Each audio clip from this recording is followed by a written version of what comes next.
kechqurun 12 dan keyin yozgan narsalarimga men emasman u. Men javob bermayman, to'g'risi. Menda juda ko'p bo'ladi. Kechqurun 12 dan keyin nimadir deb yozib qo'yaman. Ertalab turib haligini o'qiyman. Onasini emsin, qoqti zeyni bo'lib yotibdi, to'g'risi bu. Eng qizig'i haligini o'qib ulgurmasdan ertalab turib o'chirib yuborsangiz u mayli. O'chirib yuborsangiz ham ko'rinib turadigan telegramlar bor Androidda. Endi shu iPhone'ga ham chiqibdi. Novagram degani chiqibdi.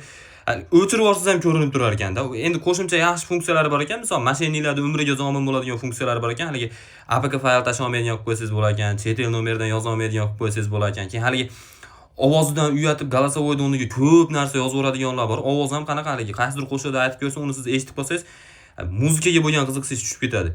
Xuddi shunaqaligi голосовой holatda yozib, tekst holatda jo'natsa bo'ladigan funksiyalari bor ekan.